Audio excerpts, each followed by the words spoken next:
Bienvenue dans ce cours de gestion de projet. Un projet a un début, une fin, qui se traduit par la livraison à une date prédéterminée d'un bien ou d'un service auprès du client. Aussi, afin de tenir les délais, la planification joue un rôle majeur dans la gestion de projet. Deux grandes méthodes de planification de projet existent. La première, la méthode Gantt, inventée par Henry Gantt en 1910, méthode qui permet assez facilement de représenter graphiquement la manière avec laquelle les différentes tâches d'un projet vont s'articuler et se succéder dans le temps. Des logiciels comme Gantt Project, application open source, permettent facilement, à partir d'un tableau de données, de représenter ces genres de diagrammes.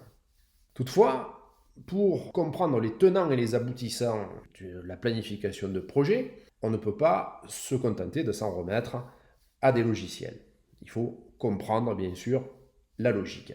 Aussi, dans le cadre de ce cours, nous allons utiliser la méthode PERT, méthode qui a été créée par la US Navy à la fin des années 50 lors d'un programme militaire. Ici, pas besoin de logiciel, un papier et un crayon vont suffire pour faire nos diagrammes qui vont nous aider à visualiser les tâches sur lesquelles il faudra absolument éviter de prendre du retard, sous peine que la durée du projet en pâtisse. Ce seront des tâches dites critiques, versus les tâches sur lesquelles, en revanche, on aura peut-être une certaine flexibilité en termes de temps. Voyons donc, dans un premier temps, les symboles et les normes de la méthode PERT. Tout d'abord, les tâches. Les tâches ne doivent pas être confondues avec des étapes. Une tâche, c'est un processus. C'est une activité qui va donc durer un certain temps, qui va mobiliser des ressources humaines, du matériel, et qui aura donc un coût financier. On va la symboliser dans PERT par une flèche avec une lettre suivie de sa durée, exprimée en jours ou en semaines. La lettre de la tâche renverra un tableau de données dans lequel il s'agira de décrire la tâche en question. Une étape est quelque chose de différent. Une étape n'a pas de durée dans la méthode PERT. Ce n'est donc pas du tout une tâche.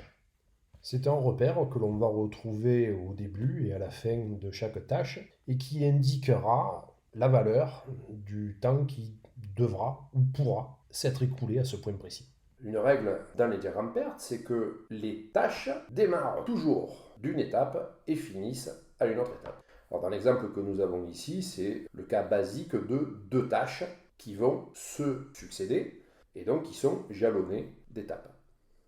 Une règle, interdiction dans PERT, et on comprendra après pourquoi dans les exercices, d'avoir plusieurs tâches qui démarrent de la même étape et qui finissent à la même étape.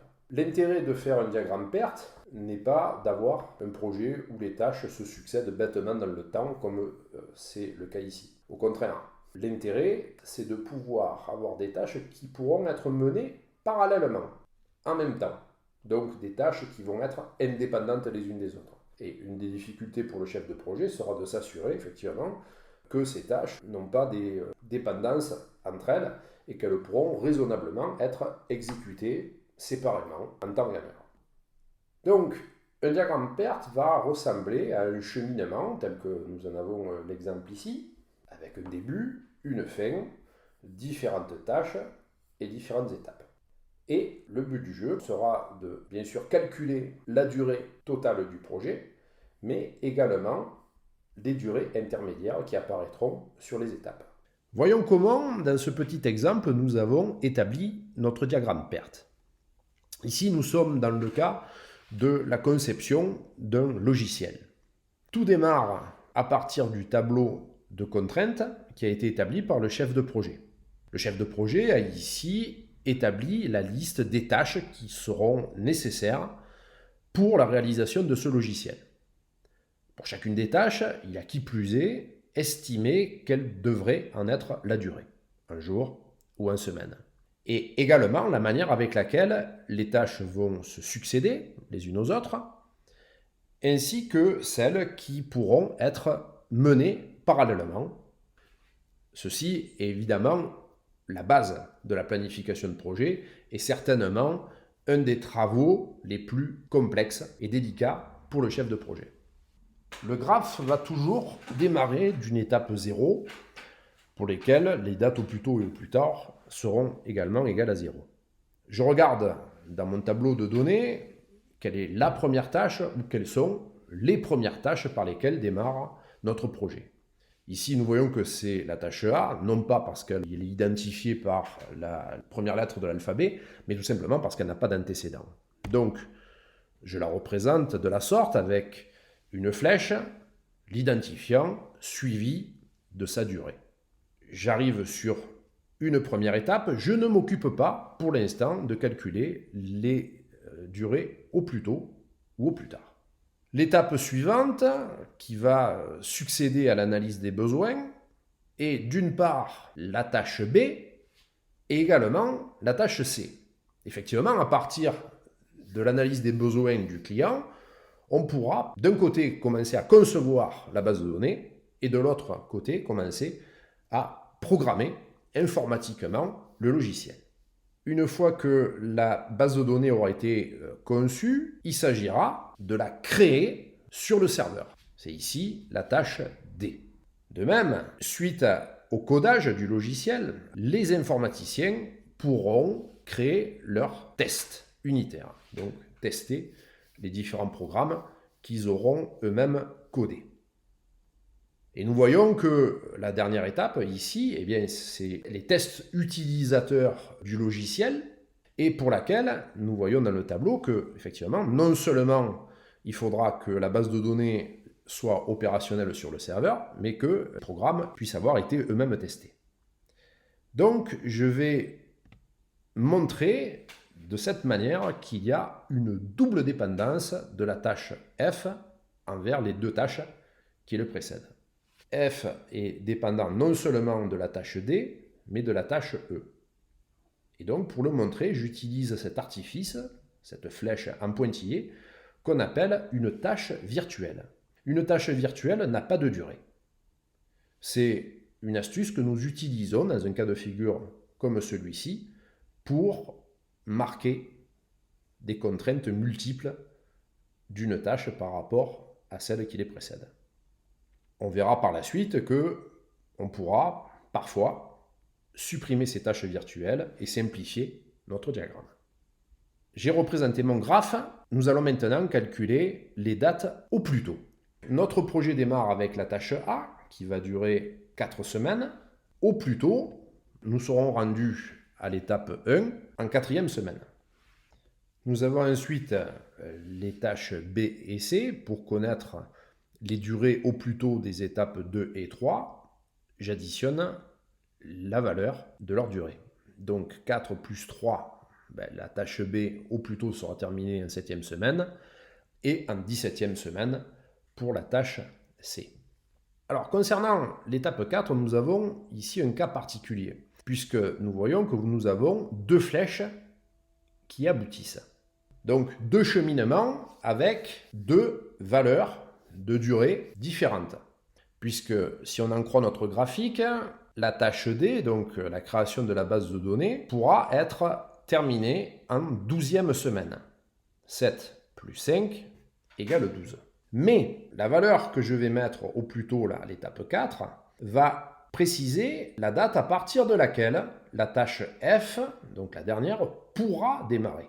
Or, comme nous l'avons dit, notre tâche F, elle est doublement contrainte et pas que par la création de la base de données, puisque les tests unitaires des informaticiens auront dû également être terminés. Or, ces tests, eux, nous le voyons dans notre graphe, ne pourront pas être achevés avant la 18e semaine. 17 plus 1 égale 18. Donc, la date au plus tôt que je vais préciser ici dans l'étape 4 va correspondre à cette valeur la plus élevée. Nous sommes ici dans le cas d'une tâche convergente et pour démarrer l'étape qui va suivre, ici l'étape F, on retiendra la valeur la plus élevée, donc ici 18. C'est une règle, lorsqu'on a des tâches convergentes sur une étape, la date au plus tôt de cette étape sera la valeur la plus élevée des différents cheminements possibles. Ici, il n'y a que deux flèches qui arrivent. S'il y en avait 3, 4 ou 5, il faudrait faire autant de calculs et retenir la date au plus tôt la plus élevée des différents cheminements possibles. Donc, 18 plus 1, les tests utilisateurs sont censés ne durer qu'une semaine. Donc, si tout va bien, notre projet pourra être achevé en semaine 19. Calculons maintenant les dates au plus tard. Qui peut le plus, peut le moins. Si je dois respecter cet objectif d'une livraison du produit en 19e semaine, eh bien, il faudra que au plus tard, ma tâche F démarre en semaine 18. Alors, dans mon étape 5, comme nous avons dit qu'une tâche virtuelle a une valeur de 0, eh bien, ici, l'étape 5 aura une date au plus tard égale à 18. Si mon étape 4 doit être réalisée au plus tard en 18e semaine, eh bien, il faudra que la tâche 5 puisse démarrer au plus tard en 13e semaine. 18 moins 5, 13. Ça veut dire aussi qu'il faudra qu'au plus tard, la tâche B soit achevée en 13e semaine. Donc, on voit qu'on pourra peut-être prendre un petit peu de retard ici. Bon, quoi qu'il en soit, qu'on prenne du retard sur la tâche B ou sur la tâche D, il faudra qu'on soit rendu à l'étape 4 au plus tard en semaine 18. On voit dans le graphique ensuite que pour l'étape 3, eh bien, il faudra que la tâche E, au plus tard, démarre en 17e semaine. 18 moins 1 égale 17. L'étape 1, quant à elle, présente une particularité, puisque comme vous le voyez, deux tâches partent d'elle, la tâche B et la tâche C. Donc nous allons avoir deux valeurs possibles pour la date au plus tard de l'étape 1. 13 moins 3, ça nous fait 10. 17 moins 13, ça fait 4. Laquelle des deux valeurs retenir?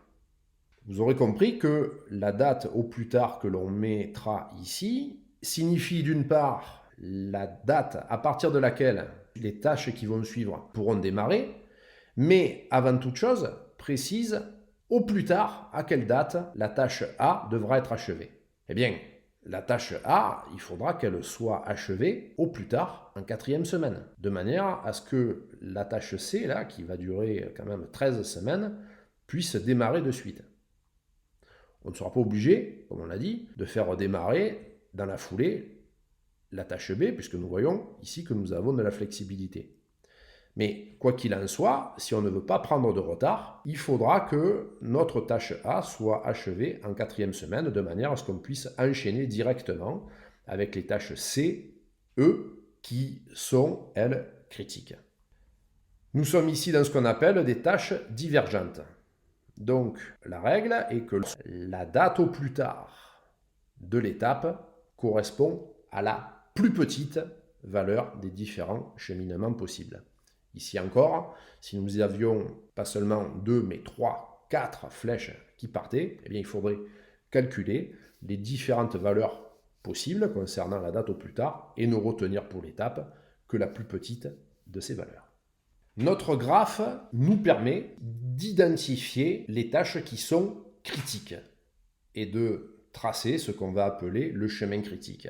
Nous le voyons, les tâches critiques sont celles qui sont jalonnées par des étapes pour lesquelles les dates au plus tôt et au plus tard sont identiques. Donc ici, c'est la tâche A, C, E, F.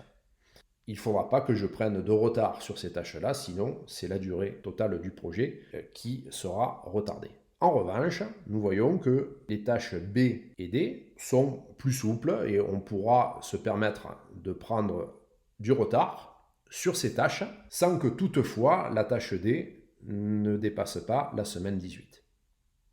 Notre schéma, ici, nous pouvons le simplifier puisque les étapes 4, 5, auxquelles nous avons utilisé une tâche virtuelle ont les mêmes valeurs et nous voyons que nous pourrions très bien faire aboutir la tâche E sur l'étape 4 et donc simplifier notre schéma.